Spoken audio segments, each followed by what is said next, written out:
cause I know that it no sin. I keep on ballin' like John Giannis, I live my life up at the rim. Yeah, Kobe water, yeah. I shoot the club like a skating ring, let's roll harder. What's happening, baby? Back, baby, baby, coming to you live from Biloxi, Mississippi once and again. I am your brilliant host, Blake, and I cannot wait to give you these weekly winners and these locks for college football week 3, NFL week 2. Now, I did not play any college football last week. I played the NFL week 1, did pretty good, 2-1. Start out, I had Atlanta and Carolina, minus the 40.5. Let's cash that. The under is always 40.5, is always my favorite number when it comes to over and unders. And I have another one for you this week. Then I had San Francisco, Brock Purdy, McCaffrey looks like the real deal. And Trent Williams said he was on the sideline hoping that Pittsburgh actually did something to give the offense a break because that's how bad they got out front. Then the only L we took last week was Washington minus the 7 against Arizona. Arizona actually played Washington tough, and I knew we were going to be in a dogfight when they took that sack right before the half, giving them a chance, and then Washington ended up squandering the game away with a cover away at the end of the game. They got the ball 2 times inside the 20, the last 2 minutes of the game. They ran 3 dives and kicked the field goal, so they ended up covering by 4 instead of the 7. So we missed that one and go 2-1 last week. Now, jumping right into college football week 3. It's a great slate. It's a huge slate because a lot of the last week's games were marquee games, so to speak, top 25 matchups. You've seen Texas take down Alabama. You've seen some big games. Wisconsin ended up losing. So I want to jump right in. At 2:30, I'm going between the hedges. Give me the Dogs minus 27.5 against Spencer Rattler in South Carolina. I believe Georgia is going to get after this. The SEC debut, they have to show that they're number 1. They only have 1 sack on the year. That's not Georgia football. However, on the other side, South Carolina struggles to run the football all year. They only have 53 rushing yards per game. That's not going to cut it. Spencer Rattler has been sacked 11 times. They played Furman in North Carolina. So 8 times against North Carolina, 3 times against Furman. It's Furman.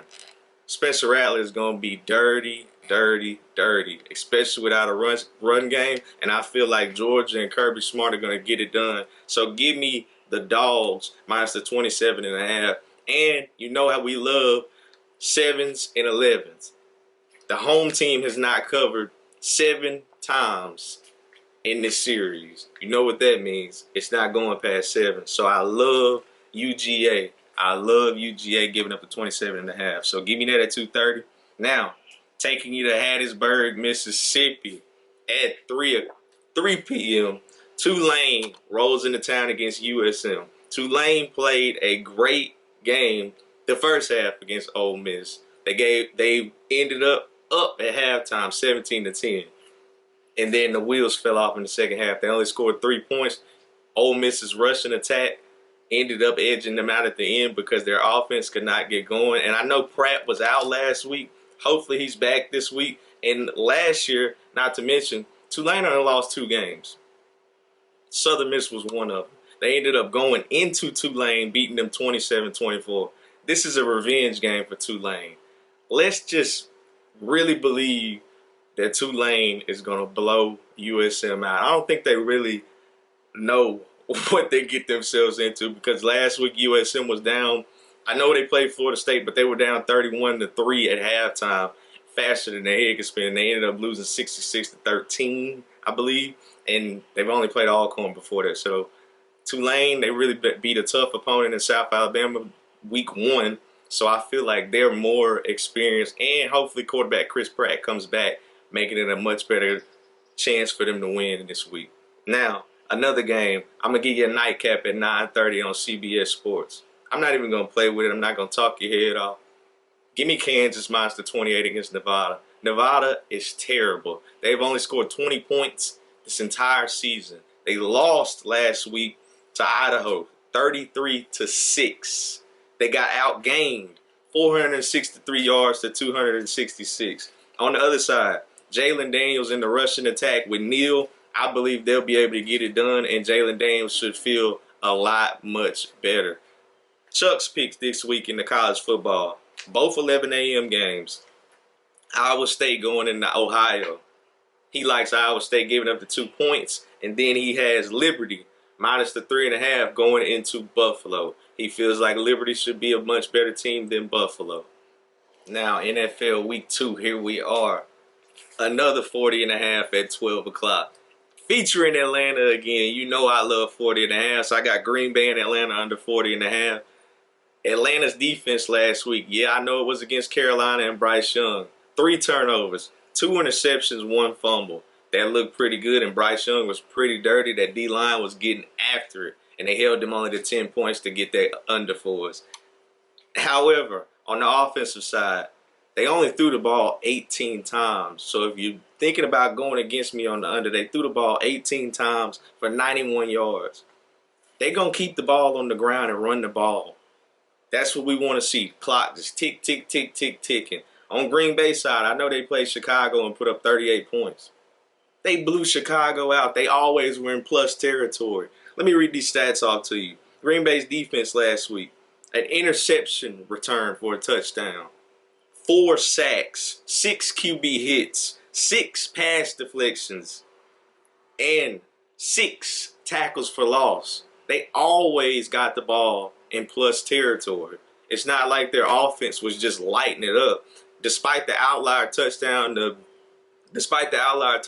to Aaron Jones, the 51-yard screen, that's about it. Everything else was short, easy. Congrats to Jordan Love. He played a great game. 250 yards, 3 touchdowns. All in plus territory against a very bad Chicago team. So give me Atlanta and Green Bay under 40.5 to start off the day in the Mercedes-Benz Dome. Now, taking you to another 12 o'clock game I love.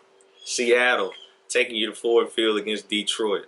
I love Detroit minus the 4.5. At first, I was on Seattle plus the 4.5. I was thinking it was an overreaction. But then as I did my research, Seattle last week against the Rams in the second half, they had probably the worst second half I've ever seen in my life. 1 first down, 12 yards gained the entire second half. That's not looking good. Then you telling me against Detroit, you got Aiden Hutchinson and a great defense. Despite that, the Lions outgained the Chiefs last week in a showdown and outgained the Chiefs 368 to 316 yards. They looked really good offensively and efficient. The defense played a great game against Patrick Mahomes. He was very dirty at the end of the day, and I don't see Seattle being able to move the ball very well without both offensive tackles being there. Cross and Lucas are both out. So, give me the pressure with Aiden Hutchinson and the boys and let them get it done. Detroit minus the 4.5 against Seattle on Sunday at 12. Taking you to 305. Last game I'm going to play. San Francisco at the Rams. I'm going with San Francisco minus 7. The Rams played a good game, like I just mentioned, against Seattle. Shut them out the second half even. But San Francisco's offense is so overpowered. Christian McCaffrey, Brandon Ayuk, Brock Purdy looking like he's saving them. I'm just going to stick to my gut. San Francisco is Sean McVay's daddy. I tell you that every single year. 8-1 straight up in the last 9. 8-1 against the spread. I'm not going to be foolish here. And I think Bosa and the boys get after Matthew Stafford easily and get the job done. Fred Warner, too much pressure. Tua Tagovailoa, you know the rest. And not to mention San Francisco swept them last year 24-9 and 31-14. So let's just keep it going with San Francisco minus the 7. Chuck's picks. He is on a lock agreement with me. San Francisco minus the 7 against the Rams. And then he loves Dallas. He's a huge Dallas fan. And so he's taking the 9 against the Aaron Rodgers Jets at home. To close it out, you already know. Back Bay Betting on all social media platforms. And you got to follow the YouTube. We're on Twitter. We're on Facebook. And we're on Instagram. We might even start making the TikToks. But don't forget, let's get paid. We got the weekly winners. Like, share, and subscribe.